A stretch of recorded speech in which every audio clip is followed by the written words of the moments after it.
Bapak, Ibu, saudara-saudariku, seluruh warga Jemaat GPIB Ebenezer Ketapang dimanapun saudara berada. Selamat hari Minggu dan salam sejahtera bagi saudara-saudari sekalian. Puji Tuhan, kita boleh berjumpa kembali secara virtual dalam ibadah Minggu pagi ini, di mana di dalamnya kita akan merenungkan sebuah tema yang saya beri judul Mengucap Syukur Atas Kebaikan Tuhan. Tema ini sekaligus sebagai tema pengganti dari tema yang ada dalam SPU yang berbunyi Bulan Pelkes adalah bulan keajaiban. Di akhir renungan ini saya akan mengaitkan tema mengucap syukur atas kebaikan Tuhan dengan momentum minggu terakhir bulan pelayanan dan kesaksian GPIB tahun 2020 ini, di mana kita akan diajak untuk merefleksikan ungkapan syukur yang nyata melalui tindakan memberi untuk menopang pelayanan dan kesaksian gereja GPIB secara sinodal. Saudara-saudariku yang Tuhan kasihi, jika hari ini kita berhenti sejenak di sebuah titik kehidupan ini dan menoleh ke belakang pada jalan hidup yang pernah kita tempuh sejauh ini, pengalaman hidup apakah yang ada di sana? Mungkin kita melihat hidup ini penuh warna-warni. Ada saat duka dan ada saat senang, ada saat untung dan ada saat rugi, ada saat sehat dan ada saat kita sakit. Hidup ini penuh lika-liku, naik dan turun. Namun di atas semua kenyataan itu, ada pengalaman iman yang tidak bisa kita pungkiri, bahwa kasih setia dan penyertaan Tuhan nyata bagi kita dari hari ke hari. Segala perkara telah dapat kita tanggung di dalam Dia yang memberi kekuatan kepada kita, sehingga kita semua boleh ada sebagaimana adanya kita pada hari ini. Saudara-saudariku yang Tuhan kasihi, menoleh ke belakang perlu kita sekali-sekali lakukan. Dengan cara itu kita belajar melihat Tuhan bekerja dalam sejarah hidup kita masing-masing pada masa lalu, baik pengalaman hidup pribadi maupun pengalaman hidup keluarga, gereja, serta negara dan bangsa. Masa lalu itu bukan sampah yang selalu harus kita buang, tetapi masa lalu adalah buku sejarah di mana kita belajar percaya kepada penyertaan Tuhan pada masa lalu di setiap kejadian hidup yang telah kita tempuh. Melalui sejarah itu, kita menimba semangat untuk menempuh kesulitan hari ini dan harapan untuk hari esok. Saudara-saudariku yang Tuhan kasihi, melalui bacaan Alkitab Mazmur 136 ayat 1 hingga ayat 26 yang telah kita baca tadi, kita belajar dari umat Israel tentang suatu saat di momen hidup ini, ketika mereka melihat kepada masa lalu dan menemukan tindakan kasih setia Allah kepada hidup mereka terekam dalam sejarah yang tidak mungkin bisa mereka lupakan. Di dalam sejarah itu, mereka melihat banyak sekali karya besar Allah dalam rangka menolong, menyelamatkan, dan memberkati hidup mereka. Allah melakukan keajaiban-keajaiban yang sangat besar. Karyanya nyata dalam alam semesta ini. Tuhan menjadikan langit dan menghamparkan bumi. Tuhan menjadikan benda-benda penerang, matahari, bulan, dan bintang-bintang, dan lain sebagainya. Karya Tuhan di alam semesta ini terlalu banyak untuk disebut satu persatu.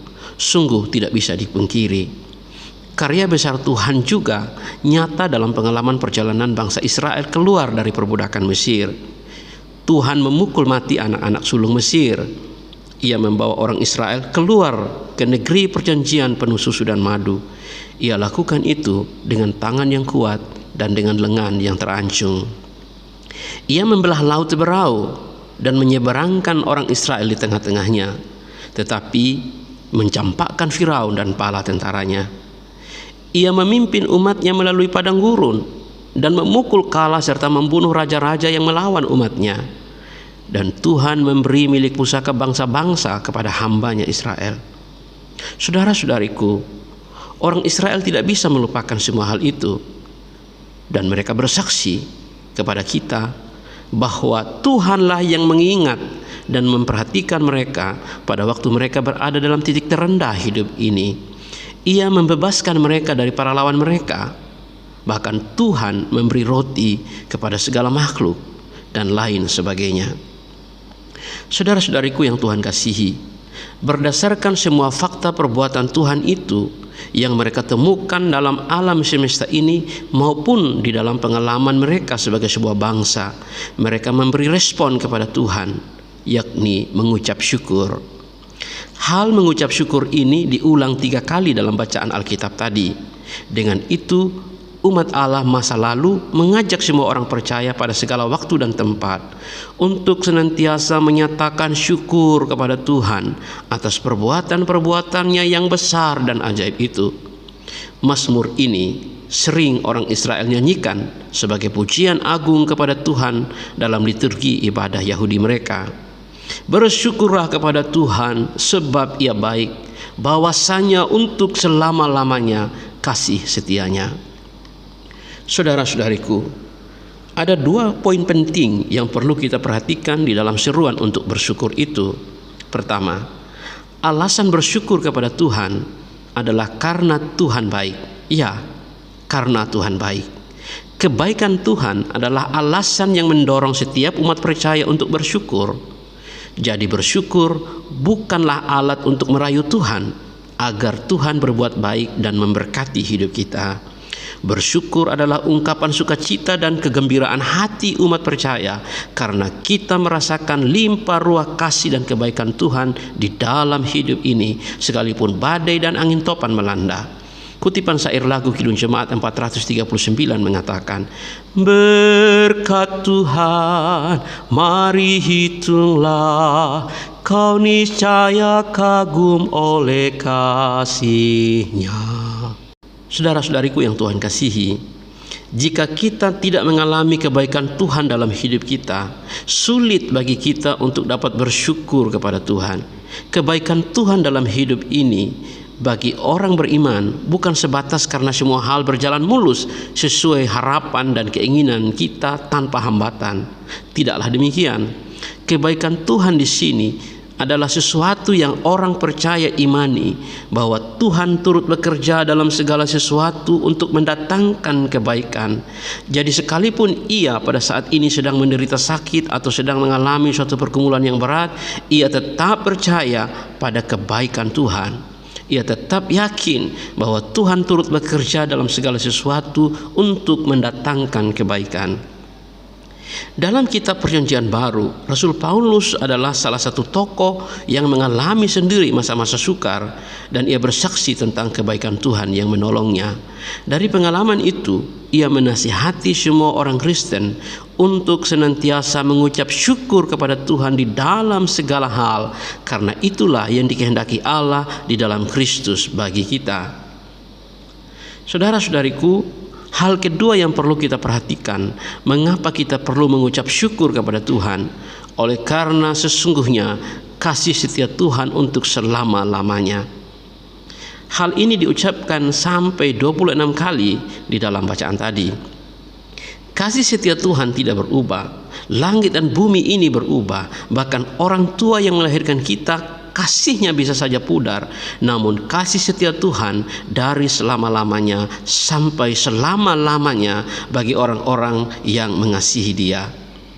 Hal ini mendorong kita untuk tidak bisa berpaling dari Tuhan kepada yang lain. Namun jika ada di antara saudara yang hidupnya saat ini telah meninggalkan Tuhan, segeralah bertobat dan berbalik kembali kepada Tuhan. Seburuk apapun jalan hidup yang pernah saudara tempuh, saat saudara kembali dengan pertobatan yang sungguh-sungguh, Tuhan menerima saudara. Ingatlah ini, bahwasanya untuk selama-lamanya kasih setianya. Kasih-Nya tetap atas kita tanpa berkurang sedikit pun. Ingatlah kisah anak yang hilang dalam Injil Lukas pasal 15. Sikap bapa dalam cerita itu yang menyambut kembali anak bungsunya yang telah berdosa adalah gambaran dari sikap Tuhan Yesus bagi setiap kita. Lukas 15 ayat 10, Tuhan Yesus berkata, demikian juga akan ada sukacita pada malaikat-malaikat Allah karena satu orang yang berdosa bertobat. Mengetahui dan percaya bahwasanya kasih setia Tuhan sampai selama-lamanya adalah penting bagi kita untuk dapat bertobat dan hidup dengan penuh sukacita dan syukur di hadapan Tuhan. Saudara-saudariku, pengalaman iman macam apakah yang engkau temukan dalam perjalanan hidupmu dengan Tuhan sampai detik ini? Saya percaya kita punya kisah masing-masing yang dapat kita saksikan, setidaknya bersaksi kepada anggota keluarga kita masing-masing. Semua kisah itu berguna, sebab dalam kisah-kisah itulah pengalaman tentang Tuhan menjadi nyata bagi kita. Kisah-kisah pengalaman iman orang lain tentang kasih Tuhan penting sebagai pelajaran bagi kita, tetapi kisah-kisah pengalaman iman kita sendirilah yang pada akhirnya paling kuat berpengaruh pada perasaan syukur hati kita kepada Tuhan. Saudara-saudariku, mungkin Bapak Ibu saudara-saudari ada yang dengan mudah mengingat dan menyebut sejumlah pengalaman indah hidupnya berjalan dalam penyertaan Tuhan. Tetapi mungkin juga ada yang kesulitan mengingat atau menyebutnya satu persatu. Saran saya, berdiam dirilah di hadapan Tuhan. Pejamkan matamu dan mulailah mengucap syukur kepada Tuhan, mulai dari hal-hal yang ada padamu pada saat ini. Mengucap syukurlah karena saudara masih bisa bernapas lega. Mengucap syukurlah karena saudara berada dalam keadaan sehat. Mengucap syukurlah karena saudara ada di tengah-tengah keluarga yang mengasihi saudara, bukan di dalam penjara atau ada dalam suatu situasi yang sulit. Mengucap syukurlah karena makanan dan minuman yang cukup pada hari ini. Mengucap syukurlah karena matahari yang masih bersinar terang dan karena udara yang masih berhembus dan lain sebagainya. Saudara-saudariku, puncak tertinggi dari rasa syukur kita umat percaya tidak berhenti hanya pada kata-kata dan ritual ibadah. Puncak tertinggi dari rasa syukur itu adalah ketika rasa syukur itu kita jadikan tindakan yang memberkati kehidupan sesama. Rasa syukur itu menjadi sempurna saat kita mau berbagi hidup dengan orang lain. Sebagaimana kita menerima kebaikan Tuhan dengan limpah dalam hidup kita, seperti itulah kiranya kita mau menjadi saluran kebaikan Tuhan bagi sesama, sehingga rasa syukur dan pujian kepada Tuhan juga dapat dilakukan oleh orang lain yang mengalami kebaikan Tuhan melalui pelayanan kita. Saudara-saudariku, Tuhan Yesus berkata dalam Injil Matius pasal 5 ayat 16, demikianlah hendaknya terangmu bercahaya di depan orang, supaya mereka melihat perbuatanmu yang baik dan memuliakan Bapamu yang di sorga. Bapak Ibu saudara-saudariku yang Tuhan kasihi, hari ini kita selaku warga gereja GPIB secara sinodal kita memasuki minggu terakhir dalam pekan bulan pelayanan dan kesaksian tahun 2020 atau bulan Pelkes 2020. Kiranya kita dapat berpartisipasi menyatakan rasa syukur kita melalui persembahan yang nyata untuk turut membantu pelayanan gereja GPIB, khususnya di daerah target pelayanan Pelkes tahun ini. Berilah dengan sukacita, bukan dengan berat hati atau karena terpaksa. Pemberian sedikit sesuai keberadaan kita masing-masing, tetapi dilakukan dengan sukacita, jauh lebih baik daripada pemberian yang banyak tetapi disertai sungut-sungut. Tuhan sumber berkat kiranya melimpahkan segala yang baik bagi kita dan keluarga kita masing-masing. Selamat menyatakan syukur. Tuhan memberkati. Amin.